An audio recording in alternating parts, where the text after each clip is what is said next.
व्याख्यामुद्रां करसरसिजैः पुस्तकं शङ्खचक्रे बिभ्रद्भिन्नस्फटिकरुचिरे पुण्डरीके निषण्णः अम्लानश्रीरमृतविशतेरंशभिप्लावयन् मामाविर्भूयादनकमहिमा मानसे वागधीशः नमस्ते प्राणेश प्रणतविभवायावनिमगाः नमः स्वामिन् रामप्रियतमानमन् गुरुगुण नमस्तुभ्यं भीमप्रबलतमकृष्णेष्टभगवन् नमः श्रीमन्मध्वप्रदिश सुदर्शन्नो जय जय श्रीगुरुभ्यो नमः नारायणं सुरगुरुं जगदेकनाथं भक्तप्रियं सकललोकनमस्कृतं च त्रैगुण्यवर्जितमजं विभुमाद्यमीशं वन्दे भवग्रहम् अमरासुरसिद्धवन्द्यं नारायणं नमस्कृत्य नरं चैव नरोत्तमं देवीं सरस्वतीं व्यासं ततो जयमुदीरये. ವೇದವ್ಯಾಸರ ಮಹಾಭಾರತದ ಚಿಂತಕರಿಗೆ ವಂದನೆಗಳು. ಅನುಶಾಸನ ಪರ್ವದ 64ನೆಯ ಪ್ರವಚನ. ಧರ್ಮರಾಜನಿಗೆ ಶಿವನ ಚಿಂತನೆಯನ್ನು ನೀಡುತ್ತಿರುವ ಕೃಷ್ಣ ತನಗೆ ಉಪಮನ್ಯು ಹೇಳಿದ ತಂಡಿಯ ಮಾತುಗಳನ್ನು ಕ್ರೋಢೀಕರಿಸಿದ್ದಾನೆ. ಅನೇಕ ಜನ್ಮಗಳ ಸಾಧನೆಗಳಲ್ಲಿ ಶಿವನ ಮೇಲಿನ ಒಲುಮೆ, ಆತನ ವಿಶೇಷವಾದಂತಹ ಹಾರೈಕೆ ಲಭಿಸಲಿದೆ ಅಂತ ಹೇಳಿ ತಂಡಿ ಹೇಳುತ್ತಾನೆ. ಜನ್ಮಕೋಟಿ ಸಹಸ್ರೇಶು ನಾನಾ ಸಂಸಾರ ಯೋನಿಷು, ಕೋಟಿಗಟ್ಟಲೆ ಜನ್ಮಗಳು, ಬಹಳ ಬಗೆಯ ದೇಹಗಳು. ಇಂತಹ ಸಂದರ್ಭಗಳಲ್ಲಿ ಆತ ಜಂತೋಹೋ ವಿಗತ ಪಾಪಸ್ಯ ಭವೇ ಭಕ್ತಿ ಪ್ರಜಾಯತೆ. ಪಾಪ ದೂರನಾದರೆ, ಕೆಟ್ಟದ್ದನ್ನು ಆತ ನಿಲ್ಲಿಸಿ ಪುಣ್ಯಾತ್ಮನ ಅನಿಸಿಕೊಂಡ್ರೆ ಆತನಿಗೆ ಶಿವನ ಮೇಲೆ ಒಲುಮೆ ಮೂಡುತ್ತದೆ. ಅದು ಅನನ್ಯವಾಗಿ ಬಹಳಷ್ಟರ ಮಟ್ಟಿನ ಭಕ್ತಿ ಉಂಟಾದಾಗ ಮಾತ್ರವೇ ಆತನ ಪೂರ್ಣಾನುಗ್ರಹ ಬರುವಂಥದ್ದು. ಈ ರೀತಿಯಾಗಿ ಅನೇಕ ಜನ್ಮಗಳ ಸಾಧನೆ ಅಲ್ಲಿಂದ ಮುಂದಕ್ಕೆ ಆತನಿಗೆ ಒಳ್ಳೆಯದಾಗ್ತದೆ. ಭಾವಿನ ಕಾರಣಂತಸ್ಯ ಸರ್ವ ಯುಕ್ತಸ್ಯ ಸರ್ವಥ. ವಾಸ್ತವವಾಗಿ ಶಿವನ ಮೇಲೆ ಆತನಿಗೆ ಪ್ರೀತಿ ಉಂಟಾದಾಗ ಅವನಿಗೆ ಮುಂದಕ್ಕೆ ಶ್ರೇಯಸ್ಸು ಆಗಲಿದೆ. ಇಂತಹ ವಿಚಿತ್ರವಾದಂತಹ ಭಕ್ತಿಯು ದೇವತೆಗಳಿಗೂ ಕೂಡಲೇ ಲಭ್ಯವಾಗುವುದಿಲ್ಲ ಅಂತಾನೆ. ಇದು ದೇವೇಶು ದುಷ್ಪ್ರಾಪಂ ಮನುಷ್ಯೇಶು ನ ಲಭ್ಯ. ದೇವತೆಗಳಿಗೆ ಬಹಳ ಕಷ್ಟ ಅಂದಾಗ ಮನುಷ್ಯರಿಗೆ ಎಲ್ಲಿಂದ ಸಾಧ್ಯ ಆಗ್ತದೆ? ಎಂತಹ ಭಕ್ತಿ ಇರಬೇಕು? ಮಧ್ಯೆ ಮಧ್ಯೆಯಲ್ಲಿ ನಿಲ್ಲಿಸುವ, ಎಲ್ಲಿಯೂ ಆಪತ್ತು ಬಂದಾಗ ಮಾತ್ರ ಓಲಾಡುವ ಅಲ್ಲ. ನಿರ್ವಿಘ್ನ ನಿಶ್ಚಲ ಭಕ್ತಿ ರುದ್ರೇ ಅವ್ಯಭಿಚಾರಿಣಿ. ಯಾವುದೋ ಕಾರಣಕ್ಕಾಗಿ, ಯಾವುದೋ ನಿಮಿತ್ತದಿಂದ ಒಂದಕ್ಕೊಂದಿಗೆ ಬೇರೆ ಬೇರೆ ರೀತಿಯಿಂದ ಬೇರೆ ಬೇರೆ ಎಡೆಗೆ ಸಾಗುತ್ತಿರುವ ಭಕ್ತಿ ಅಲ್ಲ. ಇದಲ್ಲ ಆದರೆ ಅದು, ಅದಲ್ಲ ಆದರೆ ಮತ್ತೊಂದು ಅಂತಲ್ಲ. ಯಾವ ಪ್ರಕಾರದಲ್ಲಿ ಉಪಮನ್ಯು ಇಂದ್ರನ ವೇಷದಲ್ಲಿ ರುದ್ರ ಬಂದರೂ ನಾನು ನಿನ್ನನ್ನು ಕರೆದಿಲ್ಲ, ನೀನಲ್ಲ ನನಗೆ,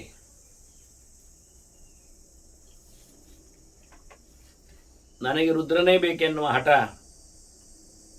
ಹೇಗೆ ಮಾಡಿದ ಹಾಗೆ ಅವನ ಮೇಲೆ ಎಂದು ಅಚ್ಚಳಿಯದ ಪ್ರೀತಿ ಇರಬೇಕು. ಅದು ಅವನಿಂದಲೇ ಲಭ್ಯ ಆಗುವಂಥದ್ದು. ತಸ್ಸೇವಚ ಪ್ರಸಾದೇನ ಭಕ್ತಿ ಉತ್ಪದ್ಯತೆ ನೃಣಾಂ. ಮನುಷ್ಯರಿಗೆ ಶಿವನ ಮೇಲೆ ಪ್ರೀತಿ ಉಂಟಾಗುವಂತೆ ಮಾಡಲಿಕ್ಕೂ ಶಿವನೇ ಕಾರಣ. ಅವನೇ ಅನುಗ್ರಹ ಮಾಡಿದರೆ ಅವನ ಮೇಲೆ ದೃಢವಾದ ನಂಬುಗೆ, ವಿಶ್ವಾಸ ಮೂಡುತ್ತದೆ. ಹೀಗೆ ಶಿವನ ಮೇಲಿನ ಪ್ರೀತಿ ಅತಿಶಯದಿಂದ, ಅವನನ್ನು ಮಾಡಿರತಕ್ಕ ಸೇವೆಯಿಂದ ಸಹಜವಾಗಿ ಜನರು ಎತ್ತರಕ್ಕೇರುತ್ತಾರೆ. ತೆನೆಯಾಂತಿ ಪರಾಂ ಸಿದ್ಧಿಂ ತದ್ಭಾವಗತ ಚೇತಸಃ. ಉತ್ತಮವಾದ ಸ್ಥಾನವನ್ನು ಪಡಿತಾರೆ. ಹಾಗೆಯೇ ಪ್ರಪದ್ಯಂತೆ ಮಹೇಶ್ವರಂ, ಶಿವನ ಲೋಕಕ್ಕೆ ಅವರು ತೆರಳಲಿದ್ದಾರೆ ಮುಖ್ಯವಾಗಿ ಅಂತ ಹೇಳುತ್ತಾನೆ. ಆತನಂತೂ ಬಹಳಷ್ಟು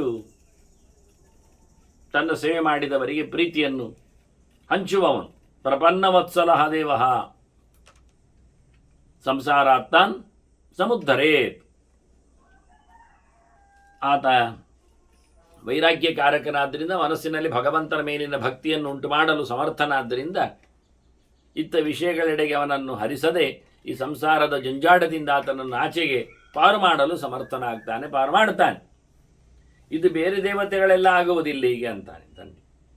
ಏವಮನ್ನೇ ನೈಕುರುವಂತಿ, ಉಳಿದ ದೇವತೆಗಳು ಹೀಗೆ ಅವನನ್ನು ಎತ್ತಿ ಹಾಕ್ತಾರೆ ಅಂತ ಹೇಳಲಿಕ್ಕೆ ಹೋಗಬೇಡಿ. ಯಾಕೆಂದರೆ ಉಳಿದ ದೇವತೆಗಳಿಗೆ ಇಂದ್ರಿಯಗಳ ಅಧಿಕಾರ ಇರುವುದು. ಅವರು ಇಂದ್ರಿಯಗಳಿಂದ ಭೋಗವನ್ನೇ ನಡೆಸ್ತಾರೆ ಅಷ್ಟೇ ಹೊರತು, ಈಗ ಯೋಚನೆ ಮಾಡಿಕೊಳ್ಳಿ, ನಾಲಿಗೆ ಇದೆ ಇಟ್ಟುಕೊಳ್ಳುವ, ತಿನ್ನುವುದು ಅದರದ್ದು ಲಕ್ಷಣ ಅಂತ ಮಾಡಿಕೊಳ್ಳುವ. ಆ ಪ್ರಕಾರದಲ್ಲಿ ಅಲ್ಲಿ ದೇವತೆಗಳಿದ್ದಾರೆ. ಅಗ್ನಿ ಇದ್ದಾನೆ, ಅವನು ಸ್ವಾಹ ಮಾಡ್ತಾನೆ, ಕಬಳಿಸ್ತಾನೆ. ವರುಣ ಇದ್ದಾನೆ, ಅವ ರುಚಿ ನೋಡ್ತಾನೆ, ನೀರು ಕುಡಿಸ್ತಾನೆ, ಎಲ್ಲ ಮಾಡುವ. ಇವರೆಲ್ಲ ವೈರಾಗ್ಯವನ್ನು ಕೊಡ್ತಾರ. ಏಕಾದಶಿಯದ್ದು ನಾವು ಅಗ್ನೇಯ ನಮಃ ವರುಣಾಯ ನಮಃ ಅಂತ ಹೇಳಿದ್ರೆ ತಿನ್ನುವುದು ನಿಲ್ಲಿಸ್ತಾರ, ಕುಡಿಯುವುದು ತಪ್ಪಿಸ್ತಾರ. ಅವರಿಷ್ಟ ಆಗುವ ಭೋಗವನ್ನು ಅವರು ಕೊಡುವುದಲ್ವಾ, ತಪ್ಪಿಸುವುದ?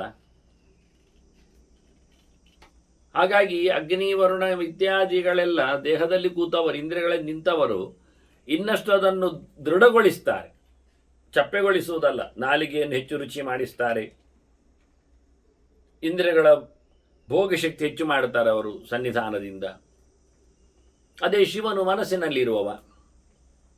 ತಿನ್ನಬಾರದು ಎನ್ನತಕ್ಕ ಮನಸ್ಸು ಇಲ್ಲದೇ ಇದ್ದರೆ, ಮನಸ್ಸು ತಿನ್ನದಂತೆ ಮಾಡಿಕೊಂಡ್ರೆ ಈ ನಾಲಿಗೆಯಲ್ಲಿ ಕೂತ ವರುಣ ಆಗಲಿ ಅಗ್ನಿ ಆಗಲಿ ಬೇಕು ಹೇಳಲಿಕ್ಕೆ ಆಗುವುದೇ ಇಲ್ಲ. ಯಾಕೆ? ಮನಸ್ಸು ಬೇಡ ಹೇಳಿ ಆಗಿದೆ. ನಾಲಿಗೆಯಲ್ಲಿ ರುಚಿ ಉಂಟು, ತಿನ್ನಬೇಕು ಅಂತ ಕಾಣುತ್ತದೆ, ಆದರೆ ಮನಸ್ಸು ಹೇಳಿ ಆಗಿದೆ ಬೇಡ ಅಂತ. ಅದು ಇವರೆಲ್ಲರ ಕಂಟ್ರೋಲರ್ ಮನಸ್ಸೇ. ಅವನು ಹೇಳದಿದ್ದರೆ ಇವರೆಂತ ಮಾಡಲಿಕ್ಕೆ ಆಗುವುದಿಲ್ಲ. ಆದರೆ ಇತರ ಇಂದ್ರಿಯಗಳಲ್ಲಿ ವೈರಾಗ್ಯದ ಅಂದರೆ ವಿರೋಧದ, ತ್ಯಾಗದ ಭೂಮಿಕೆಗಳಿಲ್ಲ. ಭೋಗದ ಸಾಮ್ರಾಜ್ಯದ ವೈಭವಗಳೇ ಇರುವಂಥದ್ದು. ಅದನ್ನು ಏನು ಬೇಡ ಅಂತ ಕೇಳುವಂತೆ ಮಾಡಲಿಕ್ಕೆ ಕಾರಣನಾದಂತಹ ಮನಸ್ಸಿನ ಅಭಿಮಾನಿಯಾದ ಶಿವನೇ ಬಿಡುಗಡೆಗೆ ದಾರಿ ಆಗ್ತಾನೆ ಅಂತ ನಂದು ವಿಶ್ಲೇಷಣೆ ಮಾಡಿಕೊಳ್ಳುತ್ತಾನೆ. ಮನುಷ್ಯನ ಸಾಧನೆಯಲ್ಲಿದೆ, ಸಂಸಾರ ಎನ್ನುವುದೆಷ್ಟು ದುಃಖಮಯವಾಗಿದೆ, ಇಲ್ಲಿಂದ ಬಿಡುಗಡೆಗೆ ಕಾರಣ ಯಾರಾಗ್ತಾರೆ ಪ್ರಧಾನವಾಗಿ ಅಂದರೆ ಮೊದಲಿಗೆ. ಹೀಗೆ ತಂಡಿ ಹೇಳಿದ ಅಂತ ಉಪಮನ್ಯು ಕೃಷ್ಣನಿಗೆ ವಿಷಯ ತಿಳಿಸ್ತಾನೆ. ಇದಿತೇನ ಇಂದ್ರಗಲ್ಪೇನ ಭಗವಾನ್ ಸದಸತ್ಪದಿ ಕೃತ್ತಿವಾಸಾಹ ಸ್ತುತಃ ಕೃಷ್ಣ. ತಂಡಿನ ಶುಭ ಬುದ್ಧಿನ ಕೃಷ್ಣ ಕೈಲಾಸಕ್ಕೆ ಬಂದಾಗ ಅಲ್ಲಿ ಉಪಮನ್ಯು ಹೇಳಿದ್ದಿದನು. ಕೃಷ್ಣನು ಕೈಲಾಸದಲ್ಲಿ ತನಗೆ ಬೇಕಾದ್ದನ್ನು ಪಡೆದು ಹೊರಟಾಗ ತಂಡಿ ಇದೇ ರೀತಿಯಾಗಿ ದೇವರನ್ನು, ಶಿವನನ್ನು ಓಲೈಸಿದ್ದ ಅಂತ ಅವನ ಇತಿಹಾಸವನ್ನು ಉಲ್ಲೇಖ ಮಾಡಿದ. ಹೀಗೆ ಪಂಚಭೂತಗಳ ಒಡೆಯನಾದ ಸತಸತ್ಪತಿ, ಸತ್ತು ಕಾಣುವಂಥದ್ದು, ಎಲ್ಲೆಡೆ ಇರುವಂಥದ್ದು ಮಣ್ಣು ನೀರು ಬೆಂಕಿಗಳು, ಅಸತ್ತು ಕಾಣದೇ ಇರುವಂಥದ್ದು ಗಾಳಿ ಮತ್ತು ಆಕಾಶ. ಹೀಗಾಗಿ ಪಂಚಭೂತಗಳ ಒಡೆಯನಾಗಿ ನಿಂತವ, ಪಂಚಭೂತಗಳ ಸೃಷ್ಟಿ ಮಾಡಿದವ ಚತುರ್ಮುಖ ಅಲ್ಲ ಇವ ಶಿವ. ಅವನು ಚರ್ಮವಸನ ಹುಟ್ಟವನು. ಅವನಿಗೆ ತಂಡಿ ಬಹಳ ಚೆನ್ನಾಗಿ ಅವನನ್ನು ಸ್ತೋತ್ರ ಮಾಡಿದ್ದಾನೆ. ಬಹಳ ಕಷ್ಟದಿಂದ ಪಡೆದಿದ್ದಾನೆ ಅವನು ತಂಡಿ. ಮತ್ತೆ ಅದನ್ನು ಮಹತಾ ತಪಸಾ ಪ್ರಾಪ್ತ ತಂಡಿನ ಬ್ರಹ್ಮ ಸದ್ಮನಿ, ಬ್ರಹ್ಮದೇವರ ಲೋಕದಲ್ಲಿ ಅವನು ಇದನ್ನು ಪಡೆದದ್ದು ಸೊತ್ತನ್ನು. ಹಾಗಾಗಿ ಅದನ್ನು ಬಹಳ ತಪಸ್ಸಿನಿಂದ ಆತ ಪಡೆದು ಶಿವನನ್ನು ವರಿಸಿಕೊಂಡಿದ್ದಾನೆ. ಬ್ರಹ್ಮಸಭೆಯಲ್ಲಿ ಬ್ರಹ್ಮದೇವರು ಹೇಳ್ತಾ ಇರ್ತಾನೆ, ಗೀಯತೆ ತೇಚ ಸಬುದ್ಧೇತ. ಬ್ರಹ್ಮ ಶಂಕರ ಸನ್ನಿಧು, ಶಿವನ ಸನ್ನಿಧಾನದಲ್ಲಿ ಬ್ರಹ್ಮನು ಹೇಳುವುದುಂಟಿದನು. ಅಂದರೆ ಅವನೊಳಗಿರತಕ್ಕಂಥ ಎತ್ತರತನವನ್ನು ತವನಿಗೆ ಕೊಡಮಾಡಲ್ಪಟ್ಟಂತಹ ದೇವರ ವೈಭವವನ್ನು ಅದರಲ್ಲಿ ಕಾಣುತ್ತಾನೆ, ಅವನು ನೋಡುತ್ತಾನೆ. ಹೀಗೆ ಬ್ರಹ್ಮದೇವನು ಸೀತೆಯನ್ನು ತಂದಿಕೊಟ್ಟದ್ದಲ್ಲ ಸಂಗತಿ ಇದು. ಬ್ರಹ್ಮದೇವನು ಶಕ್ರ ಇಂದ್ರನಿಗೆ ಕೊಟ್ಟಿದ್ದಾನೆ. ಇಂದ್ರ ಅದನ್ನು ಮೃತ್ಯುದೇವತೆಗೆ ಹೇಳಿದ್ದಾನೆ. ಮೃತ್ಯು ಅದನ್ನು ರುದ್ರರಿಗೆ, ಅಂದರೆ 11 ರುದ್ರರಿದ್ದಾರಲ್ಲ, ಅದರಲ್ಲಿ 10 ರುದ್ರರು ಅವಾಂತರ ರುದ್ರರು, ಗಣದವರು, ಮರುದ್ಗಣದಂತೆ. ರೈವತ ಓಜ ಭವ ಭೀಮ ವಾಮ ಉಗ್ರ ವೃಷಾಕಪೆ ಅಜೈಕವಾದ ಅಹಿರ್ಬುದ್ಧಿಯ ಬಹುರೂಪ ಅಂತ ಹೇಳಿಕೊಳ್ಳುವವರು, ಅವರಿಗೆ ಹೇಳಿದ. ಅವರು ಅದನ್ನು ಮತ್ತೆ ಮುಂದಕ್ಕೆ ಲೋಕದಲ್ಲಿ ಅದನ್ನು ಪ್ರಚಾರಕ್ಕೆ ತಂದಿದ್ದಾರೆ. ಅಲ್ಲಿಂದ ಶುಕ್ರಾಚಾರ್ಯನಿಗೆ ಸಿಕ್ಕಿದೆ. ಶುಕ್ರಾಚಾರ್ಯ ಗೌತಮನಿಗೆ ಹೇಳಿಕೊಟ್ಟಿದ್ದಾನೆ. ಗೌತಮರು ವೈವಸ್ವತ ಮನುವಿಗೆ, ಇವತ್ತಿನ ಮನುವಿಗೆ ತಂದುಕೊಟ್ಟಿದ್ದಾನೆ. ಮನು ಅದನ್ನು ಮತ್ತೆ ನಾರಾಯಣನಿಗೆ, ಸಾಧ್ಯನಾರಾಯಣ ಅಂತ ಕರೆದವನನ್ನು ಬದ್ರಿನಾರಾಯಣನಿಗೆ ಕೊಟ್ಟಿದ್ದಾನೆ. ಬದ್ರಿನಾರಾಯಣನು ಯಮನಿಗೆ, ಅವನಪ್ಪನಿಗೆ ಕೊಟ್ಟ. ಯಮನು ಮುಂದಕ್ಕೆ ಅದನ್ನು ತನ್ನಲ್ಲಿಗೆ ಬಂದಾಗ ನಚಿಕೇತನಿಗೆ ಅವನು ಕೇಳಿಕೊಂಡಿದ್ದಲ್ಲ ವಿಷಯಗಳನ್ನು, ಚಿಂತನೆಗಳನ್ನು, ಅವನಿಗೆ ಅದನ್ನು ನೀಡಿದ್ದಾನೆ. ನಚಿಕೇತ ಮಾರ್ಕಂಡೇಯರಿಗೆ ಹೇಳಿದ. ಮಾರ್ಕಂಡೇಯರು ನನಗೆ ಹೇಳಿದ್ದು ಅಂತ ಹೇಳ್ತಾನೆ. ಹೀಗೆ ಮಾರ್ಕಂಡೇಯರು ಕೊಟ್ಟಿರತಕ್ಕ ಸಂಗತಿ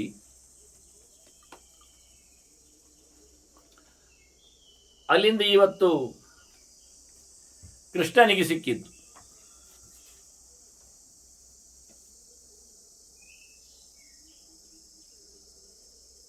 ಆ ಪ್ರಧಾನರಲ್ಲದ ಅವಾಂತರ ರುದ್ರರೇ ತಂಡಿಗೆ ಹೇಳಿದ್ದಾನೆ. ತಂಡಿಯಿಂದ ಮುಂದಕ್ಕೆ ಉಳಿದವರಿಗೆ ಸಿಕ್ಕಿದ್ದು, ಶುಕ್ರಾಚಾರ್ಯರಿಗೆಲ್ಲ. ಹಾಗೆ ಶುಕ್ರಾಚಾರ್ಯರಿಂದ ಗೌತಮರಿಗೆ, ಗೌತಮರಿಂದ ವೈವಸ್ವತ ಮನುವಿಗೆ, ಅಲ್ಲಿಂದ ನಾರಾಯಣನಿಗೆ, ನಾರಾಯಣನಿಂದ ಯಮನಿಗೆ, ಯಮನಿಂದ ಮತ್ತೆ ನಚಿಕೇತ, ನಚಿಕೇತನಿಂದ ಮಾರ್ಕಂಡೇಯರಿಗೆ ಬಂದು ಉಪಮನ್ಯು ಹೇಳುತ್ತಾನೆ ನನಗೆ ಬಂದಿದೆ ಅಂತ. ತನಗೆ ಸಿಕ್ಕಿದೆ, ತಂಡಿಗೆ ರುದ್ರರಿಂದಲೇ ಸಿಕ್ಕಿದೆ. ಅವಾಂತರ ರುದ್ರರು ಪ್ರಧಾನ ರುದ್ರನ ಬಗ್ಗೆ ಹೇಳಿಕೊಟ್ಟಿದ್ದಾರೆ ಅಲ್ಲಿ ಅವನಿಗೆ. ಈಗ ಉಪಮನ್ಯು ಕೃಷ್ಣನಿಗೆ ಹೇಳುತ್ತಾನೆ ನನಗೆ ಸಿಕ್ಕಿದ್ದನು, ಈಗ ನಿನಗೆ ನಾನು ಹೇಳುದು. ತವಾಪ್ಯಹಂ ಅಮಿತ್ರಘ್ನ ಸ್ತಮಂ ದದ್ಯಾಂ ಅವಿಶ್ರುತಂ. ಯಾರಿಂದು ಇವತ್ತಿನವರೆಗೆ ಕೇಳದೇ ಇರತಕ್ಕಂಥ ಸಂಗತಿ ಅದು. ಹಾಗಾಗಿ ದೇವಲೋಕದಲ್ಲಿ ತಿರುಗ್ತಾ ಇದ್ದದ್ದು ಸಂಗತಿ ಋಷಿಗಳಿಗೆ ನನಗೆ ಬಂತು, ನಾನು ಅದನ್ನು ನಿನಗೆ ನೀಡಿದ್ದೇನೆ ಅಂತ ಹೇಳಿ ಒಂದು ಅದರ ಪರಂಪರೆಯನ್ನೇ ಉಪಮನ್ಯು ಹೇಳಿದ. ಇದು ಅತ್ಯಂತ ರಹಸ್ಯವಾದಂತಹ ಚಿಂತನೆ. ಇದಂ ಪುಣ್ಯಂ ಪವಿತ್ರಂ ಚ ಸರ್ವದಾ ಪಾಪನಾಶನಂ. ಎಲ್ಲ ಪ್ರಕಾರದ ಪಾಪವನ್ನು ಕಳೆಯುವ ಅತ್ಯಂತ ಪವಿತ್ರವಾದ ಶ್ರೇಷ್ಠವಾದ ಸ್ತೋತ್ರವಿದು. ಶಿವನ 1008 ನಾಮಗಳ ಚಿಂತನೆ ಇದು. ಇದು ನಮಗೆ ವಿಶೇಷವಾದಂತಹ ಫಲವನ್ನು ನೀಡುವಂಥದ್ದು. ಅನೇಕ ಪ್ರಕಾರಗಳಿಂದ ಇಲ್ಲಿ ಕಥನವನ್ನು ಉಪಮನ್ಯು ಮಾಡ್ತಾನೆ. ಅದು ಯೋಗದಂ ಮೋಕ್ಷದಂ ಚೈವ ಅಂತ ಹೇಳ್ತಾ, ಸ್ವರ್ಗದಂ ತೋಷದಂ ತಥಾ ಅಂತ. ಅದು ನಮಗೆ ದೇವರ ಸನ್ನಿಧಾನವನ್ನು ಸಂಕಲ್ಪಿಸುವಲ್ಲಿ ಸಮರ್ಥವಾಗ್ತದೆ, ಇಲ್ಲಿಂದ ಬಿಡುಗಡೆಯನ್ನು ಕೊಡುತ್ತದೆ, ಆನಂದವಾಗಿರುವಂತೆ ಸ್ವರ್ಗದಲ್ಲಿ ನಮಗೆ ಅನುಕೂಲ ಮಾಡ್ತದೆ. ಅಷ್ಟೇ ಅಲ್ಲದೆ ತೃಪ್ತಿಯನ್ನು, ಸಂತೋಷವನ್ನು, ಬದುಕಿನಲ್ಲಿ ದುಃಖ ನಿವೃತ್ತಿಯನ್ನು ಸಹ ಮಾಡ್ತದೆ. ಈ ಸ್ತೋತ್ರವನ್ನು 1000 ನಾಮಗಳ ಸ್ತೋತ್ರವನ್ನು ಹೇಳಬೇಕು.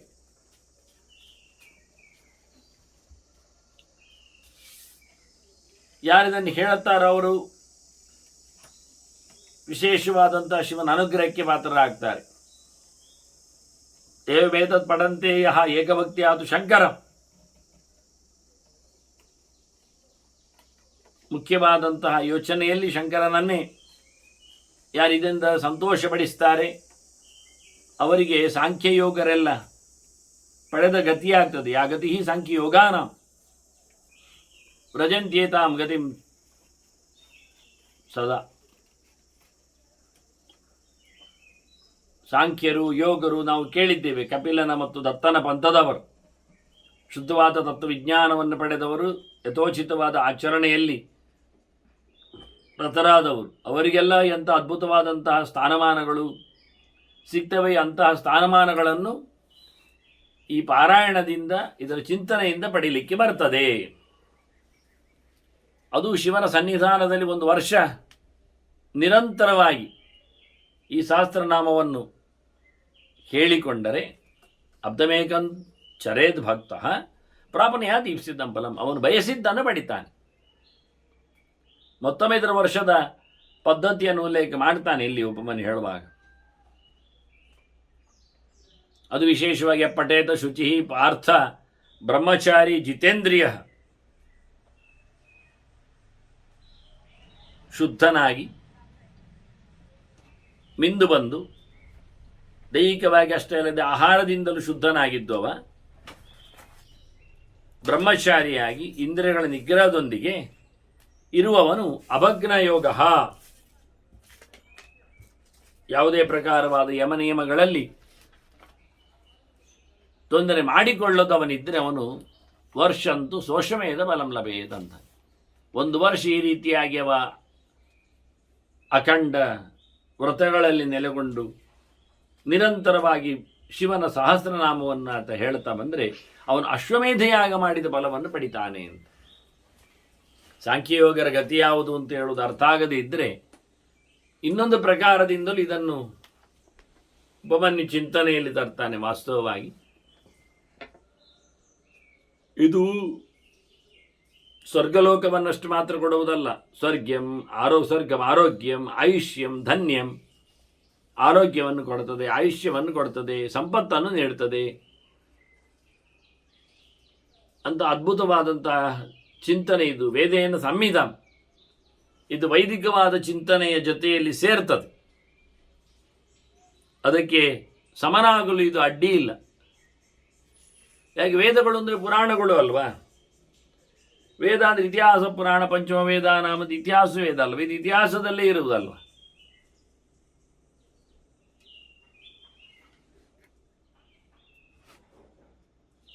ಹಾಗಾಗಿ ತಿಳಿಯಬೇಕಾದ್ದು ತಿಳಿಸುವಂಥದ್ದು ಅಂತ ಅರ್ಥ. ಅಂತಹ ಸೊತ್ತು ಇದನ್ನು ಯಾರು ಬಳಸಿಕೊಳ್ಳುತ್ತಾನೆ ಅವನಿಗೆ ಯಾವತ್ತೂ ತೊಂದರೆ ಇಲ್ಲ. ಶಿವಸಹಸ್ರನಾಮದ ಪಾರಾಯಣದಿಂದಾಗಿ, ಅದು ಭೂತೇಶ ಅಲ್ವ ಅವನು, ಅತಿ ವಿಚಿತ್ರವಾದಂಥ ಭೂತಗಣಗಳ ಒಡೆಯನಾದ ರುದ್ರನಾದ್ದರಿಂದ ಅವನ ನಾಮದ ಪಾರಾಯಣದಿಂದಾಗಿ ಅವನ ಕ್ಷುದ್ರೋಪದ್ರಗಳಾಗಿರತಕ್ಕಂಥ ಪರಿವಾರಗಳು ಎಂದೂ ಅವನನ್ನು ಉಪದ್ರವ ಮಾಡುವುದಿಲ್ಲ ಅಂತ. ನಾಸಿ ವಿಘ್ನ ವಿಕುರುವಂತಿ ದಾನವಾಹ ಯಕ್ಷ ರಾಕ್ಷಸಾಹ ಪಿಶಾಚಾಹ ಯಾತುದಾನಾಮ ಗುಹ್ಯಕಾಹ ಭುಜಗಾಭಿ. ಪಿಶಾಚಿಗಳಾಗಲಿ, ದೈತ್ಯರಾಗಲಿ, ಯಕ್ಷರಾಗಲಿ, ರಾಕ್ಷಸರಾಗಲಿ, ಯಾತುದಾನರಾಗಲಿ, ಹಾವುಗಳೇ ಆಗಲಿ, ಗುಹ್ಯಕರೇ ಆಗಲಿ, ಇವರು ಯಾರೆಲ್ಲ ಮುಂದಿನ ದೇವಯೋನಿಗಳಲ್ಲಿದ್ದಾರೆ ಅಂದರೆ ಪ್ರಧಾನವಾಗಿ ದೇವಯೋನಿಗಳು ಹೇಳುವಾಗ ವಿಭುಧರು, ಸುರರು, ದೇವತೆಗಳು. ಆನಂತರ ಪಿತೃಗಳು ದೇವಯೋನಿಯಲ್ಲಿ ಬರ್ತಾರೆ. ಅಷ್ಟವಿಧ ಸುರರು ಇರಲಾಗಿ ಪಿತೃಗಳನ್ನು ದೇವತೆಗಳ ಜೊತೆಯಲ್ಲಿ ಆರಾಧನೆ ಮಾಡುವರಾದ್ದರಿಂದ ಅವರನ್ನು ಹೊರತುಪಡಿಸಿದರೆ ಉಳಿದವರಲ್ಲಿ ಇವರೇ. ಅನೇಕ ಸುರರ ಯೋನಿಗಳಿವೆ, ಗುಂಪುಗಳಿವೆ. ಅವರೆಲ್ಲರಲ್ಲಿಯೂ ಸಹ ಶಿವನೇ ಆರಾಧ್ಯನಿದ್ದಾನೆ, ಶಿವನೇ ಅವರ ಗಣಾಧಿಪತಿನಿದ್ದಾನೆ. ಆದ್ದರಿಂದ ಗಣಾಧಿಪನ ಚಿಂತನೆ ಮಾಡಿದರೆ ಗಣಗಳಿಂದ ಉಪಟಳಿ ಇಲ್ಲ ಅಂತ. ಅಸುರಾಹ ಗಂಧರ್ವಾಪ್ಸರಸಃ ಸಿದ್ಧಾಹ ಯಕ್ಷರಕ್ಷಾಂಸಿ ಚಾರಣಾಹ ಭೂತಪ್ರೇತ ಪಿಶಾಚಾಶ್ಚ ವಿದ್ಯಾದ್ರಾಹ ಕಿನ್ನರಾದಯ ಅಂತೇಳಿ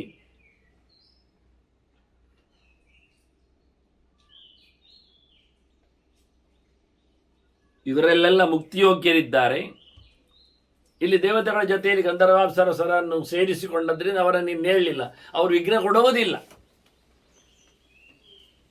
ಆದರೆ ತೊಂದರೆಯಾಗದಂತೆ ಇವರೆಲ್ಲ ನಮಗೆ ರಕ್ಷಕರಾಗಿ ನಿಲ್ತಾರೆ ಶಿವ ಪಾರಾಯಣದಿಂದ ಅಂತ. ಹಾಗಾಗಿ ಇದನ್ನು ವರ್ಷಗಟ್ಟಲೆ ಮಾಡಿಕೊಂಡು ಬಹಳ ದೊಡ್ಡ ಮಟ್ಟಿನ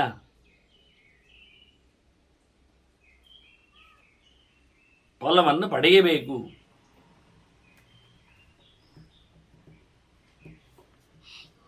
ಹೀಗೆ ಸಹಸ್ರನಾಮಾವಳಿಯ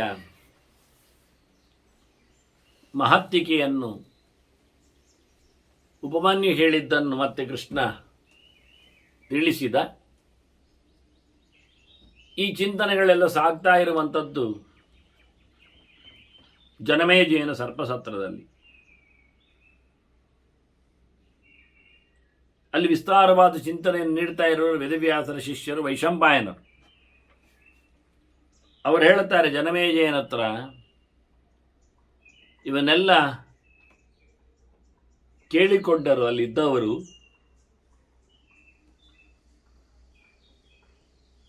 ಕೃಷ್ಣ ಹೇಳ್ತಾ ಇದ್ದಾನೆ ಭೀಷ್ಮರ ಸನ್ನಿಧಾನದಲ್ಲಿ, ವ್ಯಾಸರು, ಇತರರು, ಪಾಂಡವರು ಎಲ್ಲರೂ ಇದ್ದಾರೆ.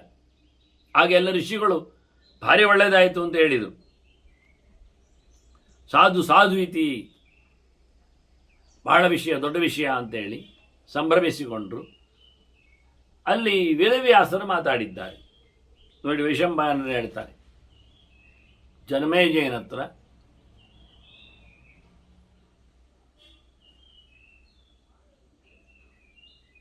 ಮಹಾಯೋಗಿ ತತಪ್ರಾಹ ಕೃಷ್ಣದ್ವೈಪಾಯನೋ ಮುನಿ. ವೈಶಂಪಾಯನರು ತನ್ನ ಗುರುಗಳ ಬಗ್ಗೆ ಹೇಳ್ತಾರೆ, ವ್ಯಾಸರ ಬಗ್ಗೆ ಮಹಾಯೋಗಿ ಅಂತ.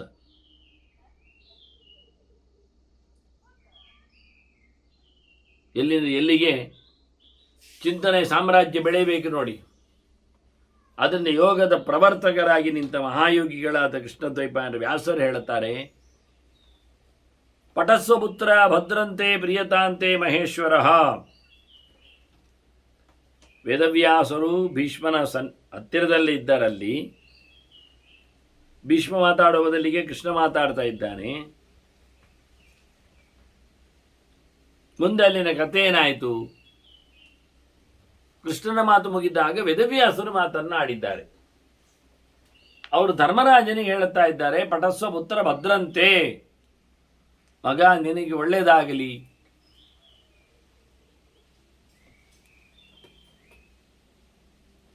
ನೀನು 1000 ನಾಮವನ್ನು ಹೇಳು, ಇದರಿಂದ ನಿನಗೆ ಒಳ್ಳೆಯದಾಗ್ತದೆ. ಪ್ರಿಯತಾಂ ಮಹೇಶ್ವರ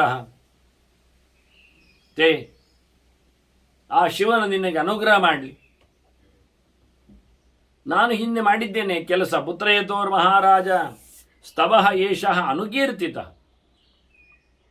ನನಗೆ ಮಗನನ್ನು ಪಡೀಲಿಕ್ಕೋಸ್ಕರ ನಾನು ಈ ಪಾರಾಯಣ ಮಾಡಿದ್ದೆ.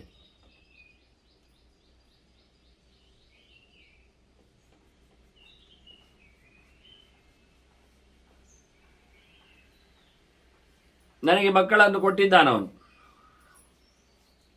ತಥಾ ತ್ವಮಪಿ ಶರ್ವಾದ್ವೈ ಸರ್ವಾನ್ ಕಾಮಾನವಾಪ್ಸ್ಯಸಿ. ನಾನು ಮೇರುವಿನ ತಪ್ಪಲಿನಲ್ಲಿ ತಪಸ್ಸು ಮಾಡಿದ್ದಾಗ ನನ್ನ ಇಷ್ಟದಂತೆ ಅವನು ಕರುಣಿಸಿದ್ದಾನೆ. ಅದರಂತೆ ನೀನು ಸಹ ಒಳ್ಳೆಯ ರೀತಿಯಿಂದ ಶಿವನನ್ನು ಮೆಚ್ಚುಗೆ ಪಡಿಸಿ ಅವನಿನ ಬಯಕೆಗಳನ್ನೆಲ್ಲ, ನಿನ್ನ ಬೇಕುಗಳನ್ನೆಲ್ಲ ತೀರಿಸಿಕೋ ಅಂತಾನೆ. ನಿನಗೆ ಹೊರಗೊಡ್ಲಿ ಅವನು ಅಂತಾನೆ. ಹಾಗೆ ಕಪಿಲಾಚಾರ್ಯನು ಸಹ, ಸಾಂಖ್ಯ ಋಷಿಯು ಸಹ ಮಾತನ್ನಾಡ್ತಾನೆ. ಇಲ್ಲಿ ಅವನ ಮಾತು ಕೇಳುವಾಗ ದೇವರ ಅವತಾರನು ಅಂತ ಅರ್ಥ ಕಾಣುವುದಿಲ್ಲ.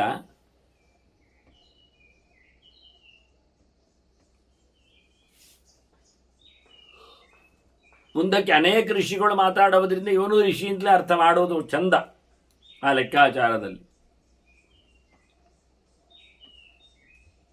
ಈತ ಹೇಳ್ತಾನೆ,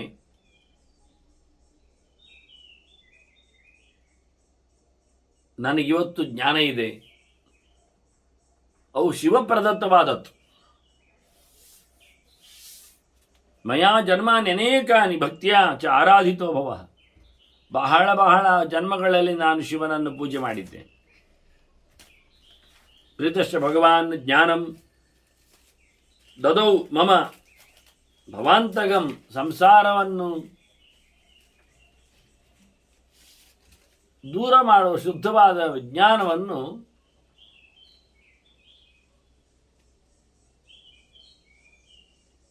ನನಗಾತ ಕರುಣಿಸಿದ್ದಾನೆ.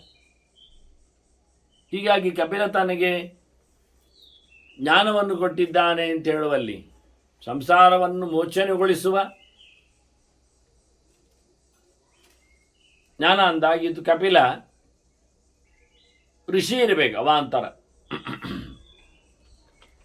ಸಗರನ ಕಥೆಯಲ್ಲಿ ಬರುವವನಲ್ಲ ಇವ. ದೇವಹೂತಿಯ ಮಗನಾಗಿ ಬಂದವನಲ್ಲ.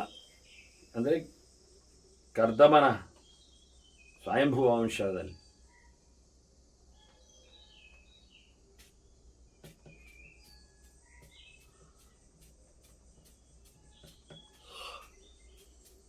ಹಾಗೆ ಮಾತಾಡುವಾಗ ಚಾರುಶೀರ್ಷ ಎನ್ನೋ ಒಬ್ಬ ಋಷಿ ಹೇಳುತ್ತಾನೆ. ಅವನದು ತಲೆ ಚೆನ್ನಾಗಿದೆ ಅಂತ ಅವನ ಹೆಸರು. ಅದು ಅವನ ನಿಜವಾದ ಹೆಸರು ಆಲಂಬಾಯನ ಅಂತ.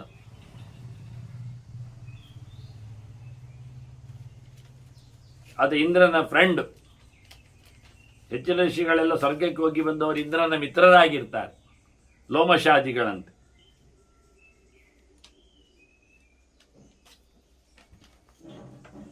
ಈತನು ಧರ್ಮರಾಜನಿಗೆ ಹೇಳುತ್ತಾನೆ, ನಾನು ಸಹ ಅವನನ್ನು ಗೋಕರ್ಣದಲ್ಲಿ ತಪಸ್ಸು ಮಾಡಿದ್ದೇನೆ 100 ವರ್ಷ. ಲಬ್ಧಂ ಪುತ್ರ ಶತಂ ಶರ್ವಾತ್. ನನಗೆ ಅದಕ್ಕೇನಾಯಿತು? 100 ವರ್ಷ ತಪಸ್ಸು ಮಾಡಿದಾಗ ನಾನು ಅವನಿಂದ 100 ಮಕ್ಕಳನ್ನು ಪಡೆದಿದ್ದೇನೆ. ಎಂಥ ಮಕ್ಕಳು? 100 ಮಕ್ಕಳು. ಅಯೋನಿಜಾನಾಂ ದಾಂತಾನಾಂ ಧರ್ಮಜ್ಞಾನಾಂ ಸುವರ್ಚಸಾಂ ಅಜರಾಣಾಂ ಅದುಃಖಾನಾಂ. ಒಂದಿನಿತು ಕ್ಲೇಶ ಇಲ್ಲದೆ ಇರುವವರು, ಮುದಿತನ ಎನ್ನುವುದಿಲ್ಲವರಿಗೆ, 1,00,000 ವರ್ಷ ಆಯುಷ್ಯವರಿಗೆ, ಒಳ್ಳೆ ಬೆಳಕು, ತೇಜಸ್ಸು,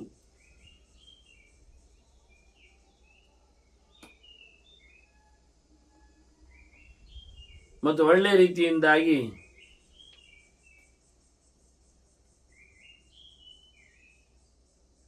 ಸಂವಿಧಾನ, ಶಾಸ್ತ್ರ ಸಂವಿಧಾನದಂತೆ ಬದುಕುವವರು, ಅವರು ಧರ್ಮಜ್ಞರು, ಇಂದ್ರಿಯ ನಿಗ್ರಹ ಉಳ್ಳವರು.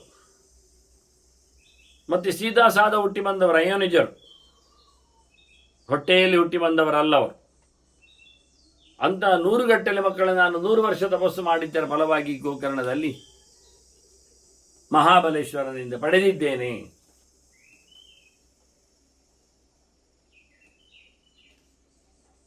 ಅನೇಕರು ತಮ್ಮ ತಮ್ಮ ಅನುಭವ ಹೇಳುತ್ತಾ ಧರ್ಮರಾಜನನ್ನು ಕನ್ವಿನ್ಸ್ ಮಾಡುತ್ತಾರೆ. ಇನ್ನಷ್ಟು ಅದರಲ್ಲಿ ಅವನಿಗೆ ಆತ್ಮೀಯತೆ ಬರುವಂತೆ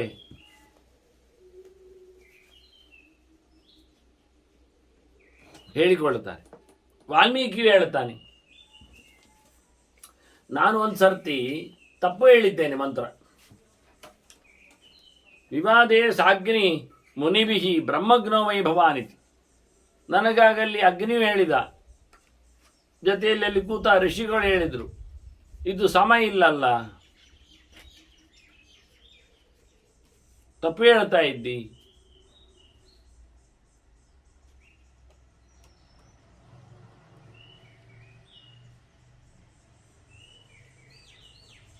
ಹೋಮದ ಹವನದ ಹೊತ್ತಿನಲ್ಲಿ ಆದ್ರಿಂದ ಅಗ್ನಿಗೆ ಕೇಳುತ್ತದೆ ಮಂತ್ರ, ಋಷಿಗಳು ಕೇಳ್ತಾ ಇದ್ದಾರೆ. ಹಾಗಾಗಿ ನನಗೆ ಅವ್ರು ಹೇಳಿಬಿಟ್ರು, ತಪ್ಪಾದ್ರೆ ಇದು ನೀನು ಬ್ರಹ್ಮಜ್ಞ, ನಿನಗೆ ಬ್ರಹ್ಮ ಹತ್ಯೆ ಬರ್ತದೆ ಅಂತ. ಯಾಕೆ? ಬ್ರಹ್ಮ ಅಂದರೆ ವೇದ ಅಲ್ವಾ. ತಪ್ಪು ಆಗಿ ವೇದವನ್ನು ಹೇಳಿದ್ರಿಂದ ವೇದವನ್ನು ಹೊಡೆದ ಹಾಗೆ ಆಯಿತು.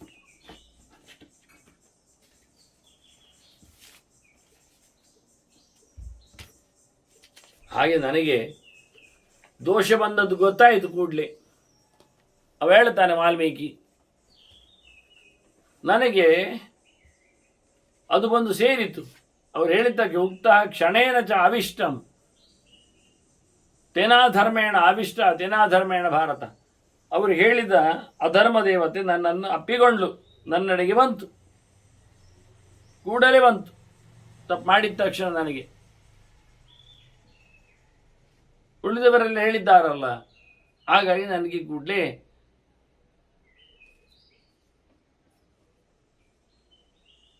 ಪಾಪ ಅಡರಿತು. ನಾನೇನು ಮಾಡಿದೆ? ಸೋಹಂ ಈಶಾನಂ ಅನಘಂ ಅಮೋಘಂ ಶರಣಂಗತ. ವ್ಯರ್ಥವೇ ಆಗುವುದಿಲ್ಲ, ಪಾಪವೇ ಇಲ್ಲದವ. ಹಾಗಾಗಿ ನಾನು ಶಿವನೆಡೆಗೆ ಶರಣಾದೆ, ಅವನೇ ನನಗೆ ಗತಿ ಎನ್ನುವುದಾಗಿ ಮೊರೆ ಇಟ್ಟೆ.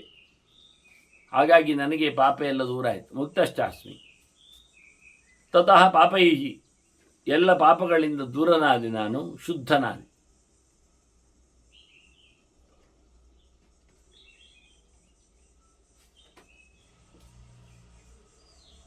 ಮತ್ತು ನನಗೆ ಶಿವ ಹೇಳ್ತಾನೆ, ತಥೋ ದುಃಖ ವಿನಾಶನಃ, ನನ್ನ ದುಃಖವನ್ನು ದೂರ ಮಾಡಿದ ಶಿವನು ಹೇಳಿದ, ಅಹಮಾಂ ತ್ರಿಪುರಗ್ನೋಮೈ, ತ್ರಿಪುರಾಸುರರನ್ನು ಸಂಹಾರ ಮಾಡಿರತಕ್ಕಂತಹ ಶಿವ ನನಗೆ ನಿನಗೆ ಒಳ್ಳೆ ಕೀರ್ತಿ ಬರಲಿ ಅಂದ. ಯಶಸ್ತವ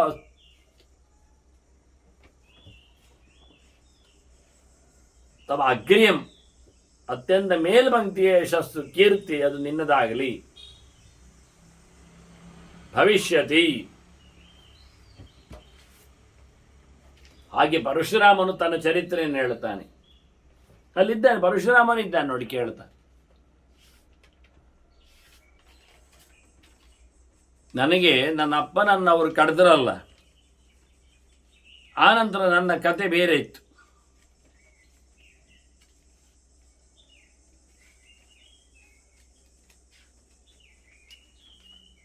ನಾನು ಶಿವನಲ್ಲಿ ಕೇಳಿದೆ, ಶುಚಿರ್ಭೂತ್ವ ಮಹಾದೇವಂಗತೋಸ್ಮಿ ಶರಣಂ ನೃಪ.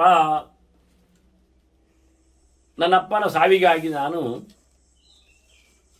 ಅದರಲ್ಲಿ ಕತೆ ನಡೆದಿದೆ. ಪರಶುರಾಮ ಆ ಕ್ಷತ್ರಿಯರನ್ನು ಕಾರ್ತಿವೀರ್ಯಾರ್ಜುನನ್ನು, ನನ್ನ ತಂದೆ ಗುಪಟನ ಮಾಡಿದವರನ್ನು ಸಾಯಿಸ್ತೇನೆ ಅಂತ ಹೊರಟ.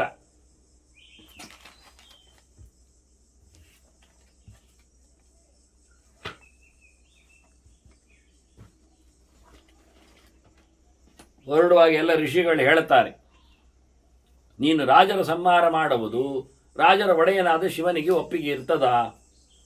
ಅವನು ಪಶುಪತಿ, ಹೊರಗೊಟ್ಟವನೆಲ್ಲ ಅವನು ಶಿವ.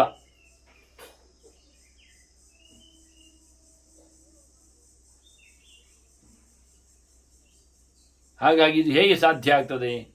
ಅವನ ಹತ್ರ ಕೇಳಿ ಒಪ್ಪಿಕೊಳ್ಳುವುದು ಅಂತ ಹೇಳ್ತಾರೆ.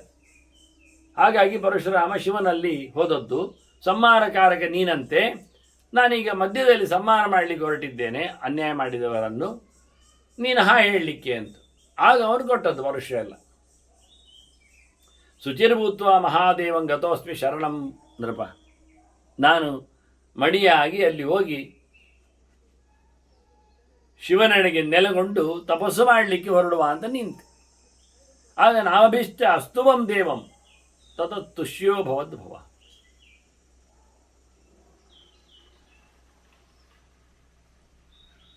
ಈ ನಾಮಾವಳಿಯಿಂದ ಆತನನ್ನು ನಾನು ಪ್ರೈಸ್ ಮಾಡಿದೆ.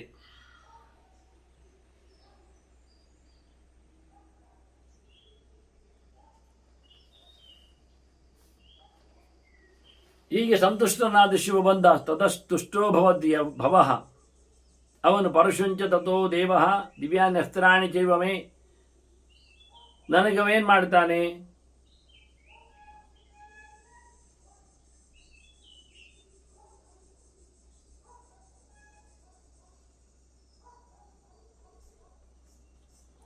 ಎಲ್ಲ ಆಯುಧಗಳನ್ನು ನನಗೆ ಕೊಟ್ಟಿದ್ದಾನೆ ಮತ್ತು ಹೇಳುತ್ತಾನೆ, ಅವನು ಸಂಹಾರ ಮಾಡಲಿಕ್ಕೆ ಆಯಿತು ಅಂತ ಹೇಳಿ, ಪಾಪಂಚತೇನ ಭವಿತಾ ಅಂತಾನೆ. ನಿನಗೆ ಯಾವ ಪಾಪವೂ ಬರುವುದಿಲ್ಲ ಅಂತ. ಹೇಗೆ ಇನ್ಸ್ಟ್ರೂಮೆಂಟಿಗೆ ಬರುವುದಿಲ್ಲ, ಹಾಗೆ ಪರಶುರಾಮನಿಗೆ ಬರುವುದಿಲ್ಲ. ಶಿವ ಹೇಳಿತ್ತು, ನಿನಗೆ ಪಾಪ ಬರುವುದಿಲ್ಲ, ಮತ್ತೆ ನೀನು ಸೋಲು ಅನುಭವಿಸುವುದಿಲ್ಲ, ಅಜೇಯಶ್ಚ ಭವಿಷ್ಯಸಿ. ನಿನಗೆ ಸೋಲು ಆಗುವುದಿಲ್ಲ. ಇನ್ನೂ ಹೇಳ್ತಾನೆ ಅವನು, ಹೇಳಲಿಕ್ಕೂ ಆಗುದಾದರೆ,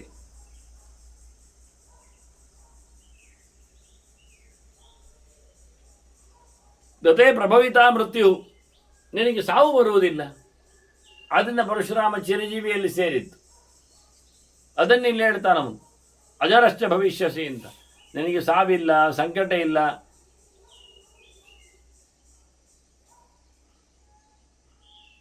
ಮುದಿತನವಿಲ್ಲ, ನಿತ್ಯ ನೂತನವಾಗಿ ನಿರಂತರವಾಗಿ ಪರಶುರಾಮ.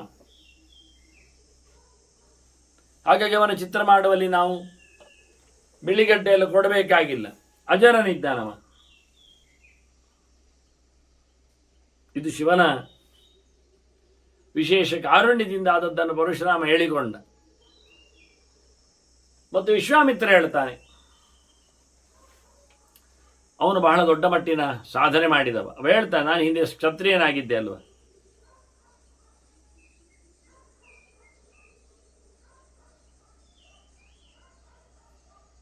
ಮತ್ತೀಗ ಬ್ರಾಹ್ಮಣನಾದದ್ದು. ಅದು ಬ್ರಾಹ್ಮಣೋಹಂ ಭವಾನೀತಿ, ನಾನು ಬ್ರಾಹ್ಮಣನಾಗಬೇಕು ಅಂತೇಳಿ ನಾನು ಮಯಾಚಾರಾಧಿತೋ ಭವಃ, ಶಿವನ ಉಪಾಸನೆ ಮಾಡಿ.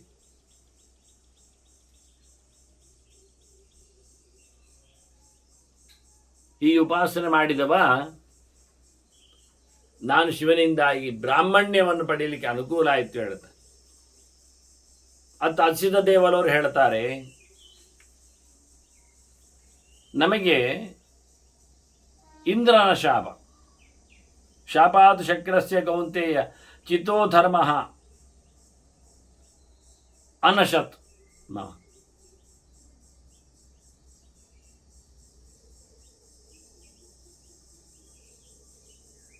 ನಾನು ಒಳ್ಳೆಯ ರೀತಿಯಿಂದ ಸಂಪಾದನೆ ಮಾಡಿರತಕ್ಕಂಥ ಧರ್ಮ ಎಲ್ಲ ನಾಶ ಆಯಿತು. ಅದು ಇಂದ್ರನ ಶಾಪದಿಂದ ಆಗಿ ಹೋಯಿತು.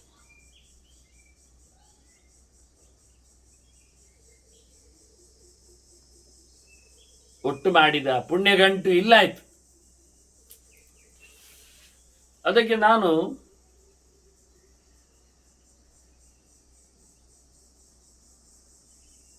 ಶಿವನ ಪ್ರೀತಿ ಮಾಡಿದೆ. ಅದರಿಂದ ನನಗೆ ಮತ್ತೆ ಪುನಃ ಧರ್ಮವನ್ನು ಪುಣ್ಯವನ್ನು ಆತ ಕೊಟ್ಟ. ತನ್ಮೇ ಧರ್ಮಂ ಯಶಶ್ಚಾಗ್ರ್ಯಂ, ನನಗೆ ಒಳ್ಳೆ ಕೀರ್ತಿಯನ್ನು ತಂದುಕೊಟ್ಟಿದ್ದಾನವನು. ಅಷ್ಟೇ ಅಲ್ಲದೆ ಐಶ್ಚೈವಾದದಾತ್, ಪ್ರಭು ಆಯುಷ್ಯವನ್ನು ಕೊಟ್ಟ, ಬಹಳ ಕಾಲ ಬದುಕುವುದನ್ನು ನನಗೆ ಮಾಡಿಬಿಟ್ಟ.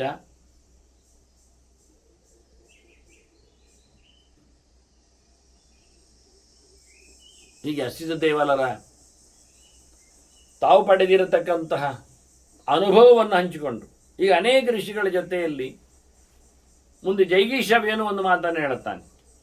ನಿಜವಾಗಿ ಜೈಗೀಷವ್ಯ ಶಿವನದ್ದೇ ಒಂದು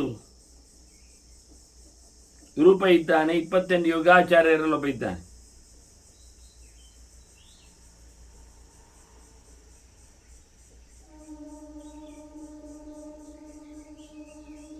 ಜೈಗೀಷವ್ಯ ಋಷಿ ತನಗೆ ಕೊಟ್ಟಿರತಕ್ಕಂತಹ ಪವರ್, ಮಮಾಸ್ತ್ರ ಗುಣಂ ಐಶ್ವರ್ಯಂ ದತ್ತಂ, ಅದೆಂಥದ್ದು? ಅಲ್ಪೇನ ಯತ್ನೇನ.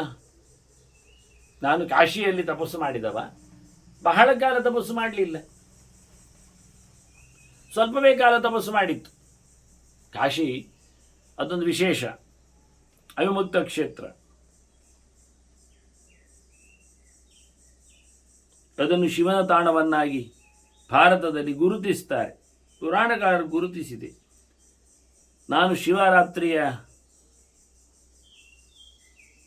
PPTಯನ್ನು ಕೊಟ್ಟಿದ್ದೇನೆ. ಅದರಲ್ಲಿ ಇದರ ಬಗ್ಗೆಯೂ ಗಮನಿಕೆಯನ್ನಿಟ್ಟಿದ್ದೇನೆ. ಸಾಮಾನ್ಯರಿಗೆಲ್ಲ ಕಾಶಿಯಲ್ಲಿ ಮರಣವನ್ನು ಸಿಗುವುದೂ ಇಲ್ಲ, ಬರುವುದೂ ಇಲ್ಲ, ವಾಸವೂ ಸಿಗುವುದಿಲ್ಲ.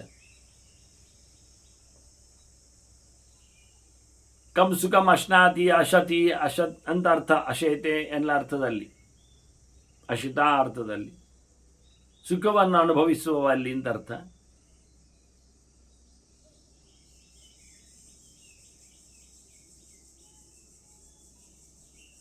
ಅಂತಹ ಕಾಶಿ ಅಲ್ಲಿ ಜಪ ಮಾಡಿದ್ದೇನೆ. ವಸ್ತುಕಾಲ ಮಾಡಲಿಲ್ಲ, ಚೂರು ಪ್ರಮೇಯ. ಅವರೆಲ್ಲ 100,000 ವರ್ಷ ಮಾಡಿದ್ದೇನೆ ಹೇಳುವಾಗ ಜೈಗೀಶ ಹೇಳ್ತಾನೆ, ನಾನು ಕಮ್ಮಿ ಪ್ರಯತ್ನದಲ್ಲಿಯೇ ನನಗೆ ಅನುಕೂಲ ಆಗಿಬಿಟ್ಟಿದೆ. ನನಗೆ ಐಶ್ವರ್ಯ ಲಭಿಸಿದೆ. ಅಷ್ಟಗುಣ ಐಶ್ವರ್ಯ ಅಂದರೆ 8 ಪಾಲು ಅಂತ ಅರ್ಥ ಆಗ್ತದೆ, 8 ಗುಣಿಸು.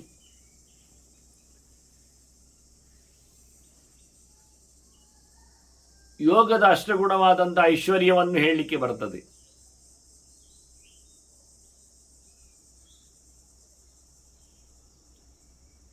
ಅಣಿಮ ಮಹಿಮ,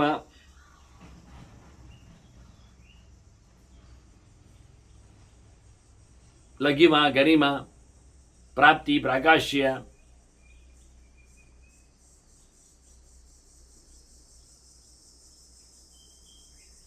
ಪ್ರಾಕಾಮ್ಯ, ಈಶಿತ್ವ, ವಶಿತ್ವ,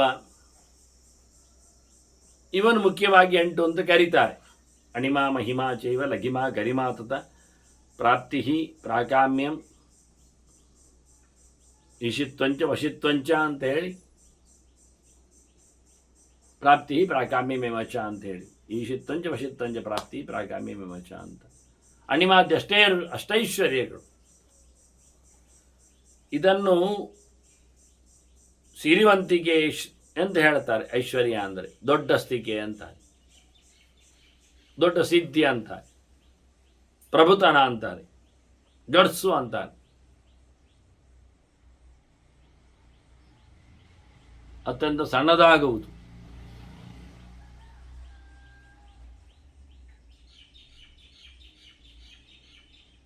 ಭೂತ್ವ ಬಿಳಾಳ ಸಮಿತ ಅಂತ ಹೇಳಿದ ಹಾಗೆ ಹನುಮಂತ ಮಂಗ ಇದ್ದಾನೆ.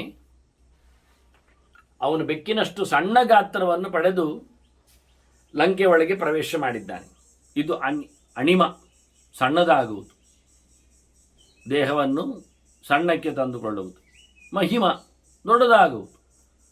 ಅವ ಹಾರುವಾಗ ದೊಡ್ಡದಾಗಿದ್ದಾನೆ. ತಥೋ ವರ್ಧಿತು ಮಾರೇಬಿ ಸೀತಾ ಪ್ರತ್ಯೇಕ ಕಾರಣ ಆತಂತ. ಇಂಥ ಸಣ್ಣ ಮಂಗ ಎಂಥದ್ದು ನೀನು ಸಮುದ್ರವನ್ನು ಹರಿ ಹೋಗುವುದು ಅಂತ ತಮಾಷೆ ಮಾಡ್ತಾಳೆ ಸೀತೆ. ಆಗ ಸೀತೆಗೆ ತೋರಿಸಲಿಕ್ಕೆ ನಾನು ಎಷ್ಟು ದೊಡ್ಡದಿದೆ ನೋಡು.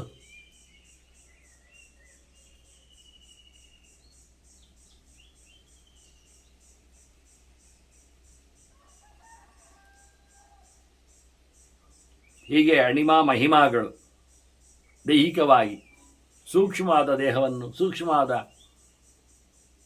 ಇಂದ್ರಿಯಗಳನ್ನು ಹೊತ್ತುಕೊಳ್ಳುವ ರೀತಿಯಲ್ಲಿ. ಮತ್ತೆ ಲಘಿಮ ಗರಿಮ ಅಂತ, ಲಾಘವ ಲೈಟ್ ವೈಟ್, ಗರಿಮ ಗಟ್ಟಿಯಾಗುವುದು, ಎತ್ತರವಾದಂತಹ ಬೆಟ್ಟದ ಹಾಗೆ ಬೆತ್ತದ ಭಾರವನ್ನು ತಳೆಯುವುದು, ಬಹಳಷ್ಟು ಹಗುರನಾಗಿ ಬಿಡುವುದು. ಬಾಡಿ ಸಣ್ಣದಾಗುವುದಿಲ್ಲ, ಹಗುರ ಆಗುವುದು ಹತ್ತಿಯಾಗಿ.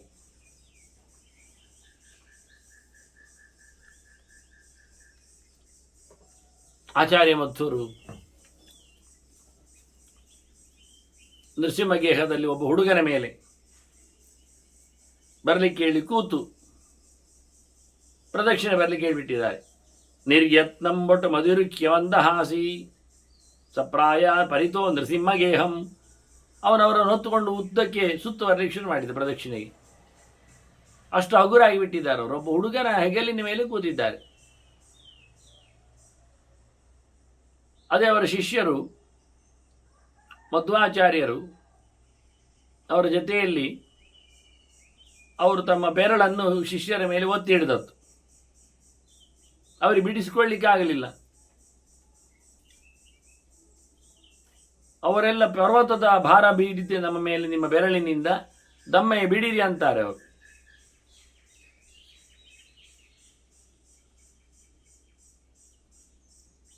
ಇದು ಭಾರ ಆಗುವ ಬಗೆ. ಮತ್ತು ಈಶಿತ್ವಂಚ ವಶಿತ್ವಂಚ, ಒಡೆತನ, ಇನ್ನೊಬ್ಬರನ್ನು ತಾನು ಹೇಳಿದಾಗೆ ಕೇಳಿಸುವುದು, ಏನು ಬೇಕಾದದನ್ನು ಪಡೆಯುವುದು, ಬಯಸಿದೆಡೆಗೆ ಹೋಗಿರುವುದು, ಎಲ್ಲೆಂದರಲ್ಲಿ ಯಾರನ್ನು ಬೇಕಾದರೂ ಮೀಟ್ ಆಗಬಹುದು, ಯಾವುದನ್ನಾದರೂ ಹಿಡಿಯಬಹುದು. ಯಾವುದನ್ನಾದರೂ ಧರಿಸಬಹುದು. ಈ ರೀತಿಯಾದಂಥ ಅಷ್ಟೈಶ್ವರ್ಯಗಳು ನನಗೆ ಬಂದಿವೆ ಅಂತ ಜೈಗೀಶವೇ ಹೇಳ್ತಾನೆ ಶಿವನ ಆರಾಧನೆಯಿಂದ ಅಂತ. ಅದಕ್ಕೇನು ಬಹಳಷ್ಟು ಪ್ರಯತ್ನ ಪಟ್ಟಿಲ್ಲ ತಾನು ಅಂತಾನೆ. ಕೆಲವೊಮ್ಮೆ ಕಮ್ಮಿ ಯತ್ನವಾದರೂ ಅದು ಬಹಳ ಆಳಭೂತವಾಗಿದ್ದರೆ, ಭಕ್ತಿಯ ಭಾರ, ಶ್ರದ್ಧೆಯ ಗಟ್ಟಿತನ ಇವೆಲ್ಲ ಒಂದೇ ಕಡೆ ಮನಸ್ಸಿನ ಸಾಂದ್ರತೆ ಇದ್ದಾಗ, ಇಲ್ಲದೆ ಜಾಳು ಜಾಳಾಗಿ ಸುಮಾರು ಪ್ರಕಾರದಿಂದ ಬಹಳ ಕಾಲದವರೆಗೆ ಎಳೆಯುವ ಆ ವ್ರತ ನಿಯಮಗಳಿಗಿಂತ ಇದು ಜೋರಿರ್ತದೆ. ಈಗ ತಾನು ಜೈಗೀಶವಿಯನ್ನು ತಾನು ಪಡೆದಿರತಕ್ಕಂತಹ ಅನೇಕ ಸಾಧನೆಗಳನ್ನು ಹೇಳಿದ. ಹೀಗಾಗಿ ಅನೇಕ ಕ್ಷೇತ್ರಗಳಲ್ಲಿ ಅನೇಕ ಜನರ ಸಾಧನೆಗಳು ಶಿವನಿಂದ ಏನಾಯಿತು ಅಂತ ಧರ್ಮರಾಜನಿಗೆ ಬೋಧನೆ ಕೊಡುವ ಮೂಲಕ ಅವನಿಗೆ ಶಿಕ್ಷಣ ಅಂತ ತಿಳಿಸುವ ಮೂಲಕ ಇನ್ನು ಮುಂದೆ ಬಹಳ ಬೃಹತ್ತಾದ ಕೆಲವು ಚಿಂತನೆಗಳು ಕೃಷ್ಣನಿಂದಲೂ ನಡೀಲಿಕ್ಕಿದೆ. ಅದು ಶಿವನ ಮಹಿಮೆ ಅಂತ ಅನ್ನುವ ನೆಲೆಯಲ್ಲಿ ಶಿವಸ್ತೋತ್ರದ ಇವರೆಲ್ಲ ಮಧ್ಯ ಮಧ್ಯದಲ್ಲಿ ತಾವು ಈ ಸ್ತೋತ್ರ ಮಾಡಿದ್ದೆ, ಕೇವಲ ಶಿವನಿಂದ ಮಾತ್ರ ಅಲ್ಲ, ಈ ಸ್ತೋತ್ರವು ತನಗೆ ಗೊತ್ತುಂಟು ಅಂತ ಹೇಳಿಕೊಂಡಿದ್ದಾರೆ. ಪರಶುರಾಮ ಹೇಳಿಕೊಂಡಂತೆ ಈ ಸ್ತೋತ್ರ ನಾನು ಹೇಳಿದ್ದೆ ಅಂತ. ಹಾಗಾಗಿ 1008 ನಾಮದ ಸ್ತೋತ್ರವೂ ಚಾಲ್ತಿಯಲ್ಲಿತ್ತು, ಅವರದನ್ನೆಲ್ಲ ಬಳಸಿದ್ದಾರೆ. ಹಾಗಾಗಿ ಅದರಲ್ಲಿ ಒಂದು ಅಧಿಕೃತತೆ ಇದೆ. ನಾನು ಕಳೆದ ಬಾರಿ ಹೇಳಿದ್ದೇನೆ, ಅದರಲ್ಲಿ ವಿರೋಧ ಬರುವಂತಹ ಯಾವುದೇ ಮಾತುಗಳು ಬರುವುದಿಲ್ಲ. ಯಾಕೆಂದರೆ ಅದು ದೇವರ ಸ್ವಚ್ಛವಾದ ಶುದ್ಧವಾದ ನಾಮವನ್ನು ಹೊತ್ತಿಲ್ಲ, ಅದು ಸಂಕ್ರಮಣ ಆಗಲಿಲ್ಲ ಅದರಲ್ಲಿ ಅನ್ನುವುದರ್ಥ ಆಗ್ತದೆ. ಹೀಗಾಗಿ ಬಹಳ ಚಂದವಾದಂತಹ ಈ ನಾಮದ ಮಹಿಮೆಯನ್ನು ಮತ್ತು ಒಂದು ಚಿಂತನೆಯೊಂದಿಗೆ ನಾವು ಮುಂದಕ್ಕೆ ಕೇಳುವ. ವಂದನೆಗಳೊಂದಿಗೆ ಶ್ರೀಕೃಷ್ಣ ಅರ್ಪಣಮಸ್ತು. ನಾರಾಯಣ.